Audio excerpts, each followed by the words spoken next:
Welcome to my album recap of Sleep Token. Take Me Back to Eden. This album is one of the best albums that I have reviewed this year. Constant repeat, always listening to these tracks, just absolutely blew me away how good this album was. Let's get started. Chokehold. Chokehold was a track just kind of took its time. It was pretty slow. Wasn't really into it at first. And then when he said, "You come in," I was like, wow. And the fucking jet just comes in. I was like, wow. Oh, very unexpected. Dude, the harmonies on this album is just awesome. Just fucking awesome, dude. I was just blown away how good this album was, seriously. And this track was the perfect opener to one of the best albums of 2023. The Summoning. This is the very first track that I listened to by Sleep Token off of this album this year. They released it as a single, and it blew me away.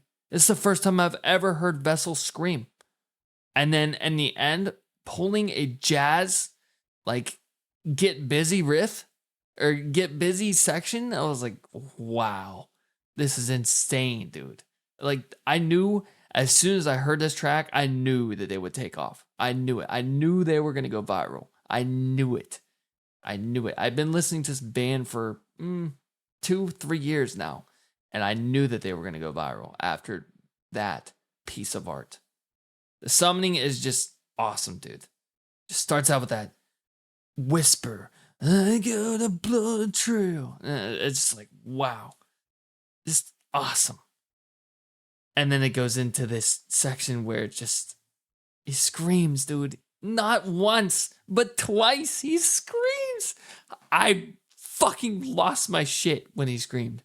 I lost my shit. I was like, yes! Vessel screamed! I couldn't believe it, dude. I couldn't believe what I was hearing. But there it was. He screamed. I couldn't believe it. It goes into this next track, Granite.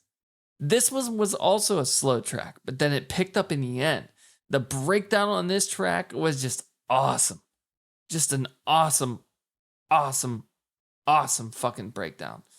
Just unlike anything I've ever heard. Seriously, from this band. This album is unlike anything I've ever heard from this band. And I think that's what makes it so fucking great, man. This album deserves quadruple platinum. Seriously, it is an amazing fucking album. And Granite I think this is when he rapped. Yeah, I'm pretty sure he rapped in this. And then it hit that breakdown. It's like, wow. It's very unexpected. Aquaria. Awesome track. Awesome. Very hip-hop influenced track. Pop and hip-hop. And it was like, Aquaria. I was like, wow, that's Vessel? Dude, this dude can literally sing any genre. Seriously, he can do anything. He is an amazing singer. And I hate how underrated this band is, dude. I really do. They deserve so much more attention than what they get, man. This track is it's one of the least favorites on the album, but it's still a good track. On to one of my favorites, Vore. Dude, the minute I heard this track, dude, I lost my shit. I was like, that's Vessel! I was like, I couldn't believe it, dude. I couldn't believe it. He literally sounds like fucking Chino in this. And to me, being a huge Deftones fan, that's huge, dude.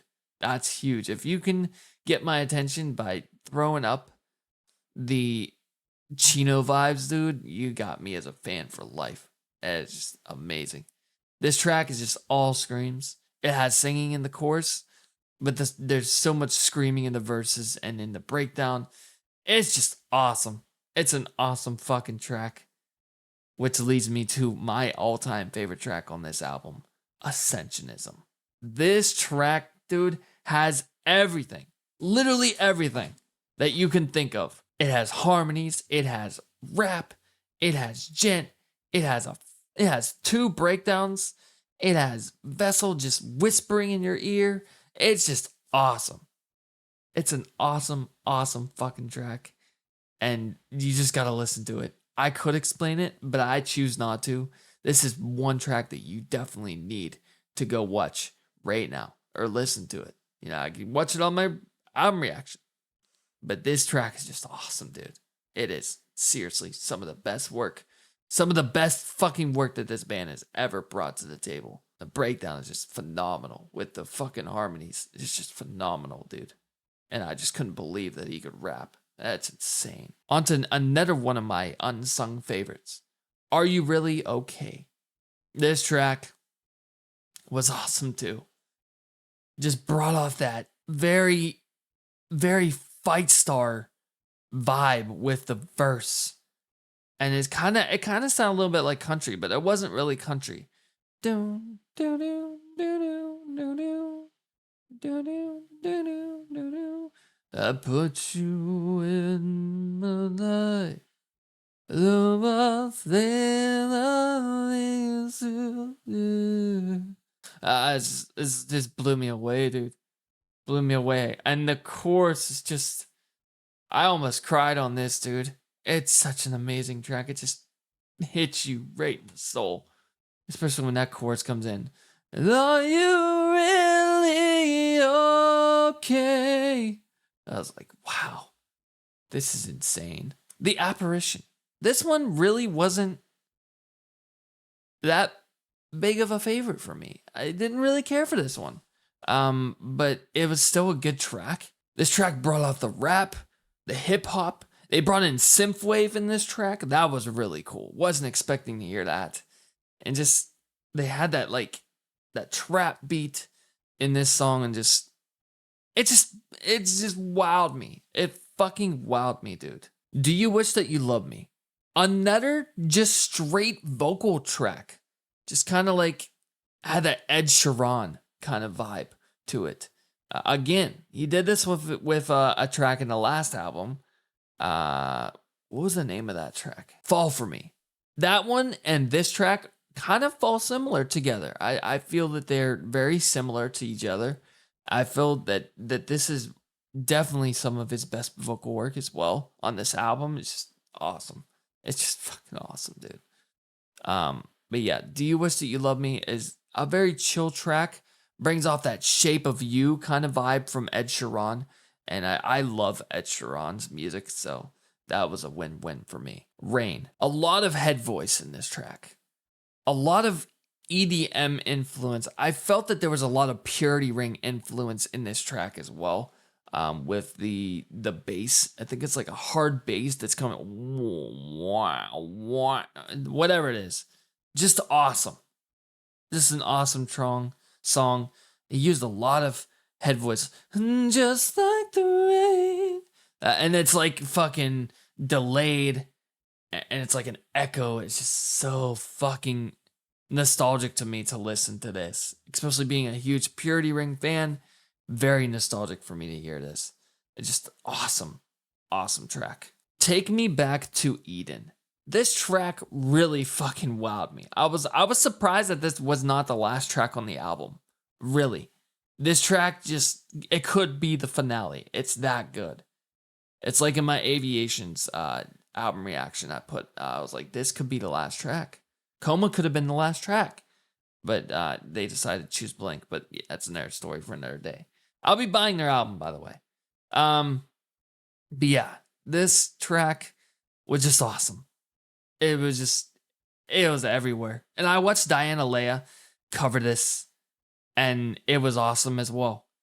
And at the very end, there's just a surprise. You just need to listen to this song. You just wouldn't expect the surprise at the very end of this track.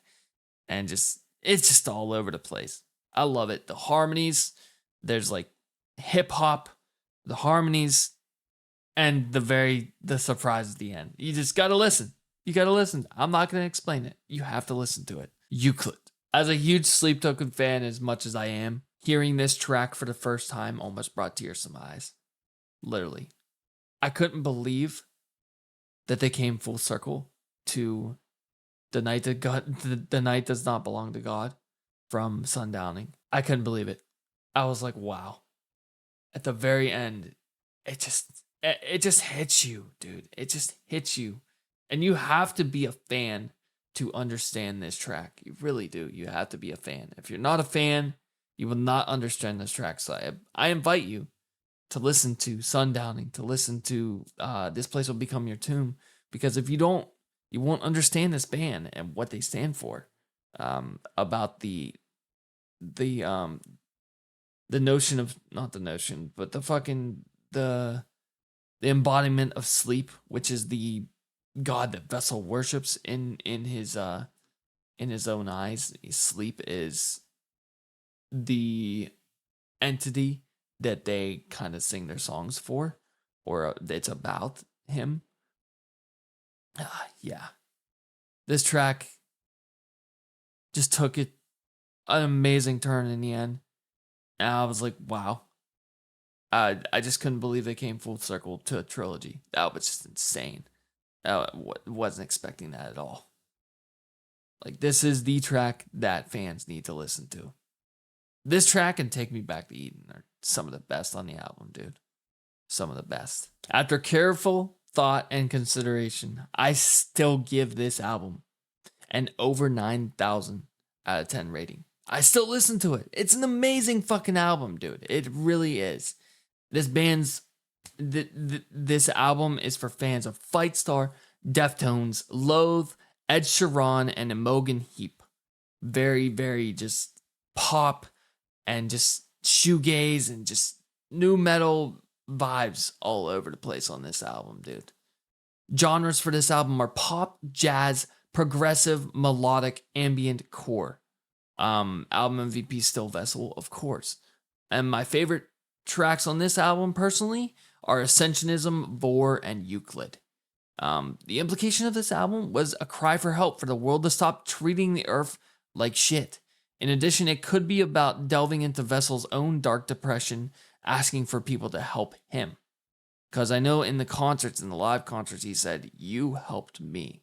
I didn't help you. You helped me." He was combating something. We know he was combating something. And just this album is 100% an amazing fucking album. Should you buy Sleep Token, Take Me Back to Eden? Yes, you should.